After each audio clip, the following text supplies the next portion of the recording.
Salve a tutti! Oggi parliamo di acustica.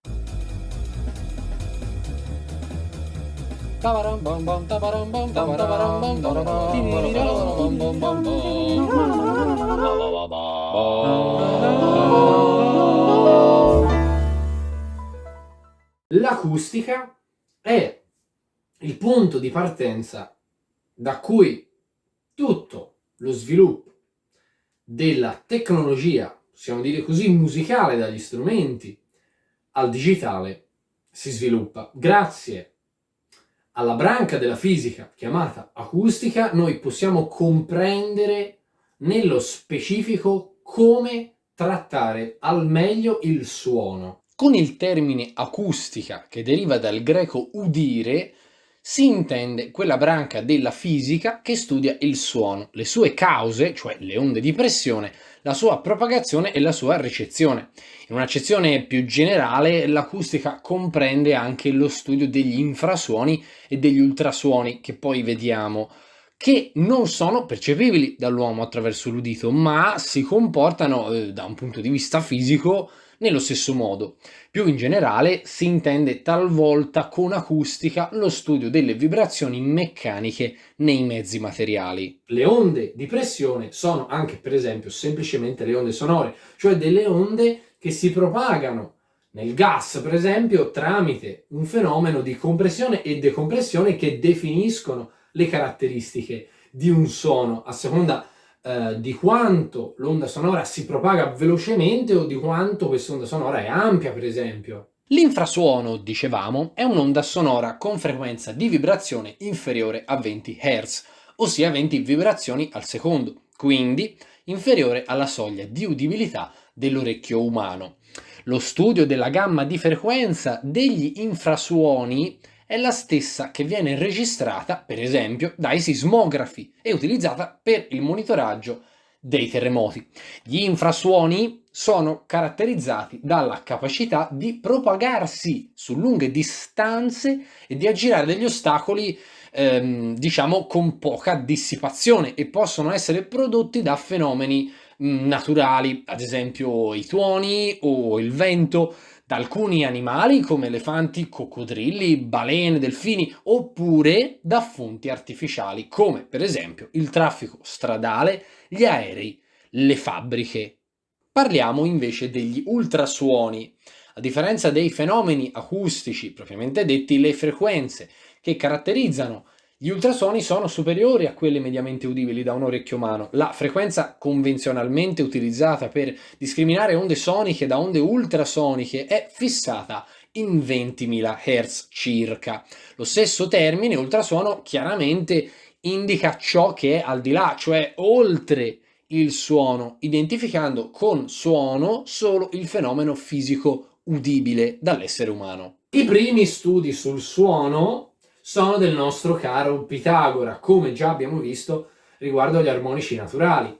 E già Pitagora stava intuendo che il suono si muove tramite queste onde di pressione, e Crisippo arriva a una sorta di intuizione riguardo a questa caratteristica del suono. Successivamente, sempre nell'antica Grecia, per esempio, sappiamo già che gli studi sul suono sono molto raffinati. Lo vediamo per esempio nella costruzione dei teatri, per esempio del teatro di Epidauro, che è il teatro più importante e tecnicamente riguardo all'acustica riuscito, dove sia la voce che la musica si propagavano e si propagano tutt'oggi in maniera eccezionale. Dal 1600 in poi l'acustica diventa una vera e propria branca della scienza, e Galilei, Mersenne, Newton, fisici di questo calibro, cominciano a fare studi importantissimi, e nel Settecento e nell'Ottocento si succedono Eulero, Lagrange, D'Alembert o Helmholtz alla fine dell'Ottocento, che aprono definitivamente le porte allo sviluppo tecnologico del Novecento. Vediamo adesso i parametri principali per definire un suono. Partiamo dall'intensità acustica, che semplicemente è il volume sonoro con cui un suono arriva alle nostre orecchie ed è misurato in decibel, e fisicamente rappresenta la velocità di oscillazione di un'onda sonora. Abbiamo invece la frequenza che si misura in Hertz e rappresenta l'ampiezza dell'onda sonora e quanto un suono è acuto o grave. Abbiamo detto quindi si misura in Hertz e l'essere umano più o meno riesce a percepire, ad udire dai 20 ai 20.000 Hz. Quindi al di sopra o al di sotto di questa soglia non riusciamo più a udire i suoni. Vediamo velocemente adesso l'impedenza acustica, che è una misura dell'opposizione che un sistema materiale presenta al flusso acustico risultante da una pressione acustica applicata al sistema. È una proprietà caratteristica del mezzo in cui l'onda si propaga. Quindi stiamo parlando di una caratteristica che fa riferimento al mezzo di propagazione dell'onda sonora. Quindi è una caratteristica che definisce il modo in cui l'onda sonora si propaga all'interno di questo mezzo, che può essere l'acqua, può essere l'aria e quant'altro. Invece la velocità del suono è la velocità con cui un suono si propaga in un certo ambiente, detto mezzo. Come già abbiamo anticipato, la velocità del suono varia a seconda ovviamente del mezzo. Ad esempio il suono si propaga più velocemente nell'acqua che non nell'aria e varia anche al variare delle proprietà del mezzo, specialmente per esempio con la sua temperatura. Altro concetto importante è la cosiddetta riflessione.